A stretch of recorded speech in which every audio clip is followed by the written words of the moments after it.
مساء الخير عليكم. بصوا انا مش هتكلم كتير، يعني الصوره هي اللي تتكلم. الحيطه عامله ازاي؟ بصوا المفروض ان دي حيطه اصلا دلوقتي في اوضه مثلا من الاوض اللي موجوده عندي في الشقه. انا عندي طفل بسم الله ما شاء الله، يعني 4 سنين و3 شهور او 4 شهور كده. فاللي هو ايه، انا موريكم كل حاجه على الطبيعه. الباشا بنجيب له كراريس وبنجيب له كل حاجه علشان يكتب فيها، بس هو ايه، هوايه عنده كده بسم الله ما شاء الله. هو كده عامل لي فيها بيكاسو ولا ليوناردو دافنشي، صح يا معلم؟ وعامل فيها كل ده. بص اللي انت عامله في الحيطه ينفع؟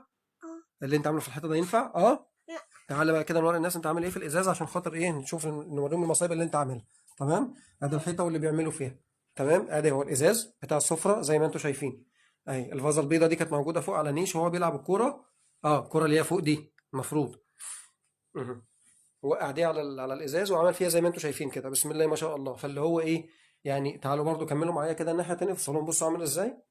بصوا ده كله كتابات اهو، عامل لي فيها ليوناردو دافنشي. ماشي يا عم بيكاسو، شوف اللي انت عارفه. شايف اللي انت عامله. تعالوا نوري الناس. بص ادي الحيطه اهي اللي المفروض انها لسه معموله ولسه مغسوله ولسه متنضفه، او مش سايب حاجه بحالها. المهم ان انا بوريكم الكلام ده كله علشان خاطر في الاخر خالص ما آه نعم يا حبيبي. استنى بس نكلم الناس دلوقتي. انا بوريكم الكلام ده كله علشان خاطر في الاخر خالص. انا الحمد لله بعد ما شفت الكلام ده وبعد ما عرفت الكلام ده، انا والدته اللي كلمتني النهارده وانا في الشغل، الحق ابنك عمل كذا. فاللي هو بتكلمني لعب بالكوره، حصل كذا، الفازه وقعت تحت على السفره، اتكسرت. انا الحمد لله في اهالي تانية ممكن يعرفوا حاجه زي كده طبعا بسبب الظروف اللي احنا فيها الاقتصاديه والكلام ده كله. انا بالنسبه لي اول سؤال سالته في داهيه، انتوا كويسين؟ الحمد لله هم كويسين خلاص مفيش اي مشكله.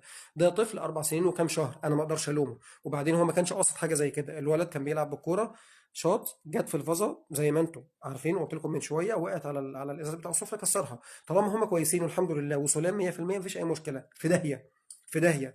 فانا بقول الكلام ده للناس اللي موجوده في الاهالي، اطفالكم ما يعرفوش لسه اي حاجه. اطفالكم اطفال صغيرين، اللي عنده بقى سنتين، اللي عنده 3، اللي عنده 4، اللي عنده 5، اللي عنده 7 حتى. كل ده وهم لسه صغيرين معرضين جدا ان هم بيلعبوا في البيت باي حاجه يحصل الكلام ده. في ناس تانية طبعا هتشوف الكلام ده هيجوا ماسكين العيال عاجنينهم في قلب بعض كده وهاتك يا ضرب، وممكن يخبطوا مثلا ضلع كده ولا كده، يخبطوا عظمه كده ولا كده، او الضرب يجي في الوش او الكلام ده.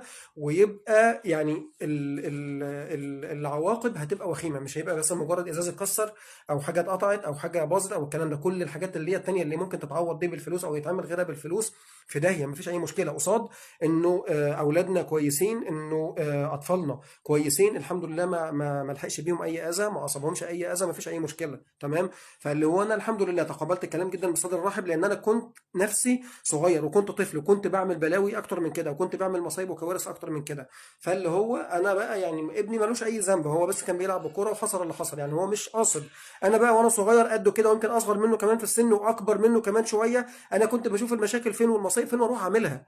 يعني انا كنت ابقى قاعد زي الباشا كده، الدنيا بتبقى هاديه، انا مش خلاص زهقان، ايه بقى اللي هو الزهق ده، فاشوف المشاكل فين واروح اعملها.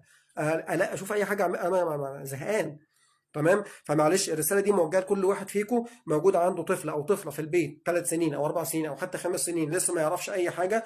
كل اللي هو بيعمله ان هو عادي جدا بيلعب ومش همه اي حاجه، ولا يعرف انه ده لو اتكسر هيعمل ايه، ما يعرفش حتى لسه الفلوس بتيجي ازاي ولا بتيجي منين ولا تعبانين فيها قد ايه. هم بس عايشين سنهم وبيلعبوا زي ما هم عايزين. فمعلش لو سمحتوا بلاش نفتري على اولادنا، بلاش نضرب اولادنا لمجرد ان هم عملوا حاجه هم ما يعرفوش انها غلط.